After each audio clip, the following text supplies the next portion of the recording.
Vocês ouviram o que foi dito? Ame o seu próximo e odeie o seu inimigo.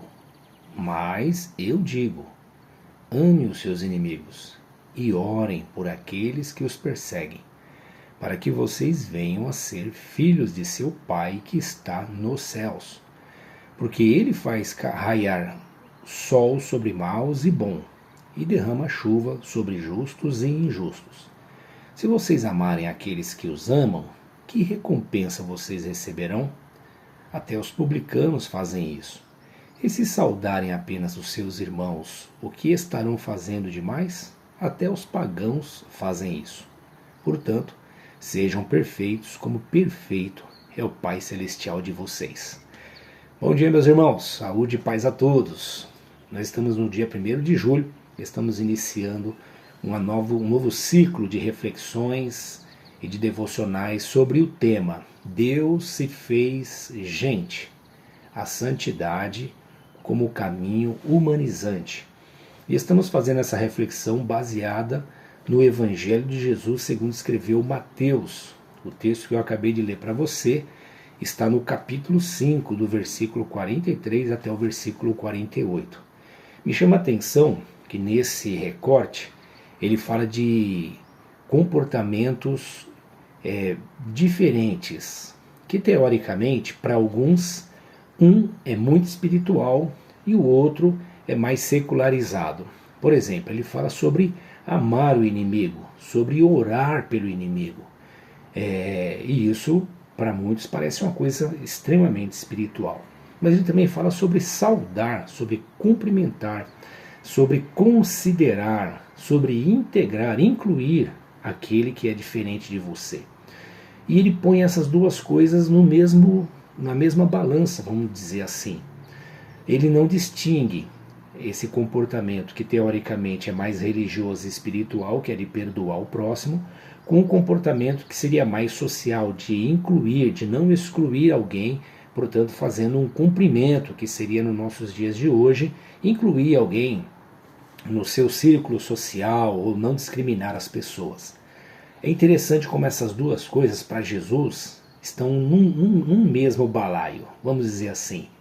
E ele chama a atenção também de que ele diz, olha, vocês ouviram o que foi dito, ou seja, ele está lembrando aos seus ouvintes que um grupo de pessoas diziam que deveria amar o próximo e odiar o inimigo. E ele está dizendo, não, eu vos ensino uma outra coisa.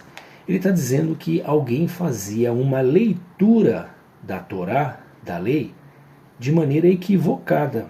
E que ele agora estava dando um novo jeito, uma nova maneira de ler a Torá, a lei. Portanto, uma maneira mais adequada, menos como letra fria e mais absorvendo o espírito da lei. E ele também conclui essa sua fala dizendo assim, portanto, sejam perfeitos como perfeito é o Pai Celestial de vocês. Olha que interessante. Perfeito é sinônimo de santo. Perfeito só é Deus. Santo só é Deus.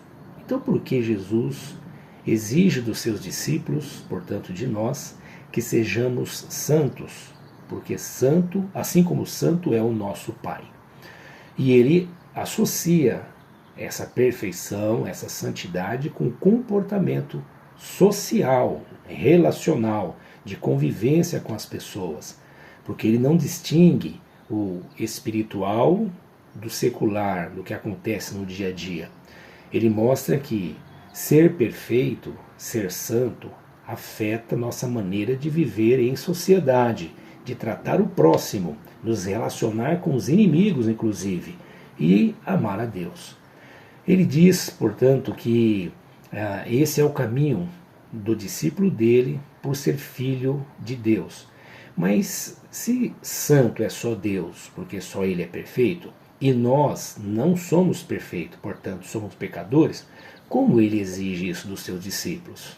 Bom, no Evangelho de Mateus, em todos os 28 capítulos de Mateus, ele tem o objetivo de falar para o povo de Israel que Jesus de Nazaré é o Messias prometido, mas ele também mostra para o povo de Israel que a graça de Deus, que foi comunicada através desse Messias, Jesus de Nazaré, ela foi comunicada a judeus e não judeus, a todos os homens. E essa comunicação da graça de Deus, da santidade de Deus, ela deve trazer mudança na sociedade, mudança nessa comunidade de discípulos de Jesus. E ele então nos mostra que quando nós cremos em Jesus, quando nós seguimos a Jesus, é como se nós fizéssemos um download de Jesus em nós. É como se nós recebêssemos Jesus em nós. Outros escritores diz, por exemplo, como João, que que nós nascemos de novo, porque o Espírito de Deus entrou em nós. Apóstolo Paulo usa uma outra linguagem, diz assim, que nós ressuscitamos com Cristo. Tanto um quanto o outro, e o próprio Mateus está nos ensinando que receber Jesus, crer em Jesus, é receber a santidade dele em nós. Então, eu não sou santo, eu sou pecador, mas a partir do momento que eu passo a ser a habitação dele, que ele vem morar em mim, ele produz santidade em mim. Então não é uma santidade minha, é uma santidade emprestada, ele me prestou essa santidade.